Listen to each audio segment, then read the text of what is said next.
வணக்கம். சுடர் மீடியா தமிழ் சேனலுக்கு வரவேற்கிறோம். உங்க எல்லாருக்கும் இனிய காதலர் தின வாழ்த்துகள்.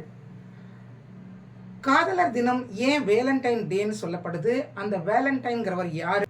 காதலர் தினம் ஏன் பிப்ரவரி 14ஆம் தேதி கொண்டாடப்படுது? அந்த தேதிக்கும் வேலண்டைனுக்கும் என்ன தொடர்பு? இது எப்படி காதலர் தினம் முதல்ல கொண்டாட தொடங்கப்பட்டது? அதுக்கப்புறமான அதனோட பரிணாம வளர்ச்சி, இன்னைக்கு அது எந்த நிலைமையில் இருக்குது? அதுக்கு ஆதரவு, அதாவது காதலர் தின கொண்டாட்டங்களுக்கு எழுந்துள்ள ஆதரவு, எதிர்ப்பு, இது எல்லாத்த பற்றின அலசலையும் நம்ம இப்போ பார்க்கலாம்.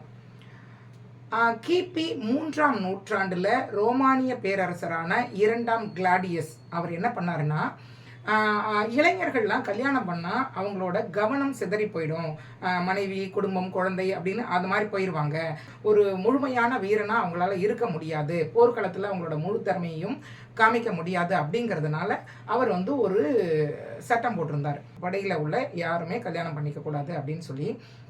இது இயற்கைக்கும் மனிதர்களுக்கும் சமுதாயத்துக்கும் எல்லாத்துக்குமே எதிரான ஒரு செயல் அப்படிங்கிறதுனால அந்த நாட்டில் அப்போ வாழ்ந்த ஒரு மத குரு, அதாவது பாதிரியார், செயின்ட் வேலண்டைன் அவர் பேர், அவர் என்ன பண்ணாருன்னா, அந்த பேரரசருக்கே தெரியாமல் அந்த போர் படையில் உள்ள இளைஞர்களுக்கு ரகசியமாக திருமணம் பண்ணி வைக்க ஆரம்பித்தார்.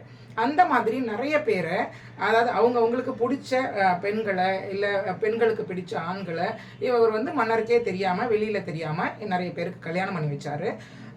அதனால தான் அவர் காதலர்களுக்கு உதவினதா சொல்லப்படுது. கொஞ்ச நாளுக்கு அப்புறமா அவர் இப்படி பண்ணுறாருங்கிற விஷயம் மன்னருக்கு தெரிய வந்துருச்சு. அதனால் அவர் சிறைபிடிக்கப்பட்டார். சிறையில் அடைக்கப்பட்ட வேலண்டைனுக்கு மரண தண்டனை விதிக்கப்பட்டிருந்தது. அவர் தன்னோட மரண தண்டனையை நிறைவேற்றுறதுக்கு முன்னாடி அந்த சிறை காவலர் ஒருத்தரோட மகள், அதாவது அவங்க பார்வையற்றவங்களா இருந்தாங்க, அவங்களுக்கு தன்னோட கண்களை எடுத்து பொருத்தி பார்வை வர செய்யணும் அப்படின்னு சொல்லியிருந்தாரு. அவங்களுக்கு பார்வை கொடுத்தது மட்டும் இல்லாமல் அதுக்கப்புறமா அவங்க படிக்கிறதுக்கு அவர் ஒரு கடிதம் எழுதியிருந்தாரு. அவர் தன்னோட அந்த காதல் கடிதத்தை உன்னோட வேலண்டைனிடம் இருந்து அப்படின்னு முடிச்சிருந்தாரு. 3ஆம் நூற்றாண்டில், அதாவது 270ஆம் ஆண்டு பிப்ரவரி 14ஆம் தேதியில் வேலண்டைன் தூக்கிலிடப்பட்டார். அவர் தூக்கிலிடப்பட்ட அந்த நாளை தான் வேலண்டைன் டே அப்படின்னு கொண்டாடுறோம். காதலர்களுக்கு, அதாவது நிறைய காதலர்களை உருவாக்கி அவங்களுக்காக அந்த காதலுக்கு உதவி செஞ்சதுனாலேயே தன்னோட உயிரையும் தியாகம் செய்தவர். அதுக்காகவே அவரோட தியாகத்தை போற்றும் விதமாக அந்த பிப்ரவரி 14 உலக காதலர் தினமாக கொண்டாடுறோம்.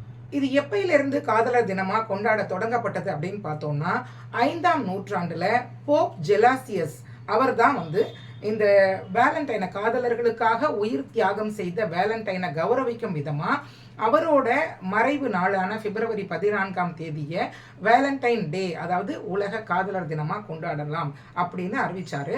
அந்த அப்பையிலிருந்து தான், அதாவது 5ஆம் நூற்றாண்டுல இருந்து தான் வேலண்டைன் டே கொண்டாட தொடங்கப்பட்டது. இப்படி தொடங்கப்பட்ட இந்த காதலர் தினம் வாழ்த்து அட்டையில் தொடங்கி, கடிதத்தில் தொடங்கி, அதுக்கப்புறம் நேராக சந்திச்சுக்கிறது, இன்னும் ரொம்ப பெரிய அளவில் பிரம்மாண்டமாக கொண்டாடுறது, இன்னும் நிறைய காதலர்கள் ஒன்று சேர்ந்து ஒரே இடத்துல காதலர் தினத்தை கொண்டாடுறது, இந்த மாதிரியான அந்த கொண்டாட்டங்கள் பரிணாம வளர்ச்சி அடைஞ்சிக்கிட்டு வந்தது.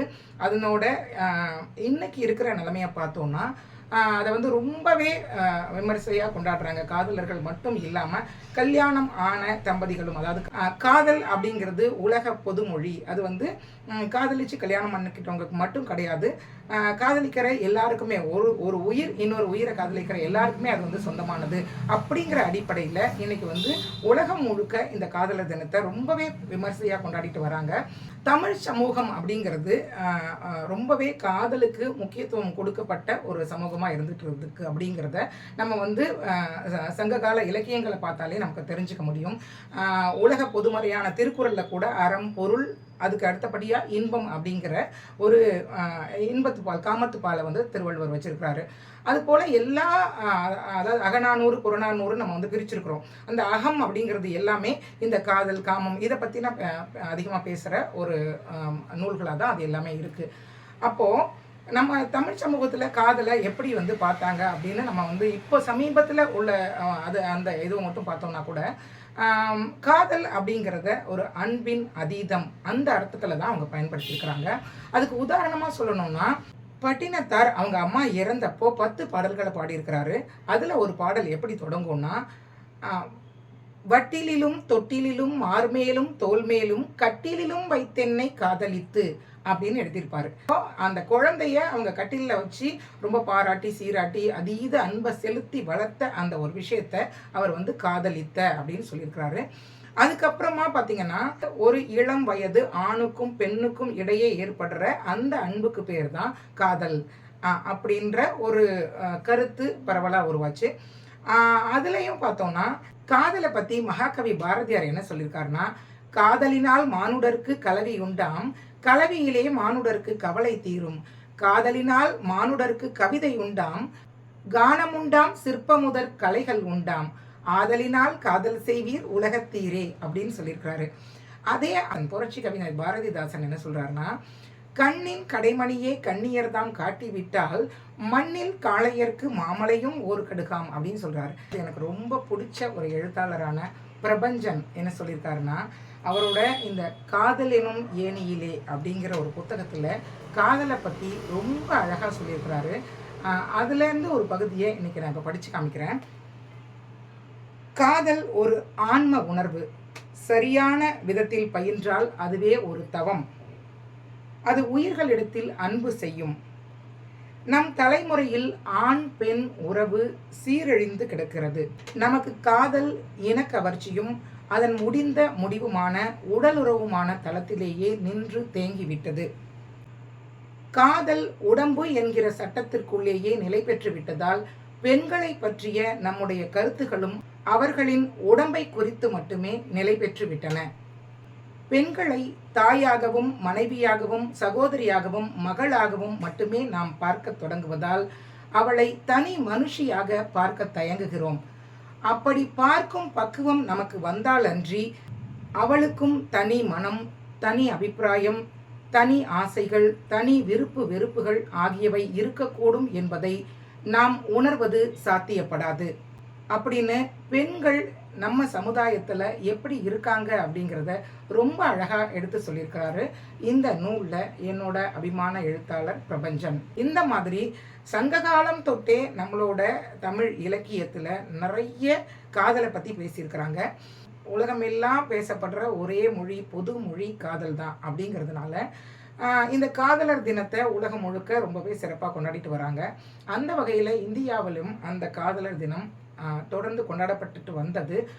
ஆனால் கடந்த சில வருஷங்களாக இந்த காதலர் தினம் கொண்டாடுறதுக்கு ஒரு குறிப்பிட்ட சமூகம் அல்லது ஒரு குறிப்பிட்ட அமைப்பு கிட்ட இருந்து ரொம்ப பெரிய எதிர்ப்பு கிளம்பி அந்த காதலர் தினம் கொண்டாடுறவங்களை எல்லாரையும் இல்லை காதலர்களாக பொது இடங்களில் பூங்காக்கள்லையோ இல்லை ஒரு கடற்கரையிலையோ இந்த மாதிரி அவங்க கூடி பேசிக்கிறவங்க எல்லாரையும் வந்து ஒரு அவமானப்படுத்துகிற, நீங்கள் வந்து காதலர்கள் தானே அப்போ இப்பயே தாலி கட்டுங்க, நாங்கள் வீடியோ எடுக்கிறோம், பொது வெளியில் பகிர்றோம், அந்த மாதிரி வந்து ஒரு மிரட்டுறதுல ஆரம்பித்து காதலர் தினமாக ஒரு ஒரு அதாவது கேளிக்கையாக அதை வந்து ஒரு பெரிய கொண்டாட்டமாக தனியார் விடுதிகளில் பெரிய அளவில் நடத்துறதையெல்லாம் அடித்து உடைச்சி அந்த மாதிரியான ஒரு மோசமான கசப்பான சம்பவங்கள்லாம் நடந்ததை நம்ம கடந்த காலத்தில் பார்த்தோம்.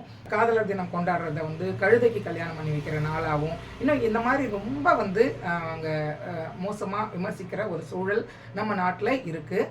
அதே சமயம் தமிழ்நாட்டை பொறுத்த வரைக்கும், அதாவது திராவிட கட்சிகளை பொறுத்த வரைக்கும் காதலுக்கு ரொம்பவே ஆதரிக்கிற ஒரு நிலைமை இருக்குது.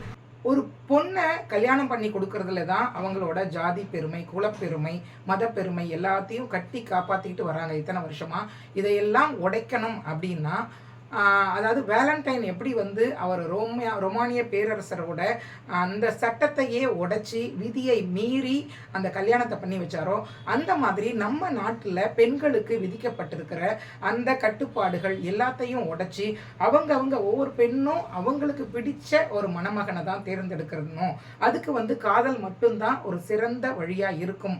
அப்படிங்கிறதுனால தான் திராவிட கட்சிகள் எல்லாமே காதலுக்கு ரொம்பவே முக்கியத்துவம் கொடுத்து ஆதரிக்கிறாங்க. பண்ணிக்கிறாங்க.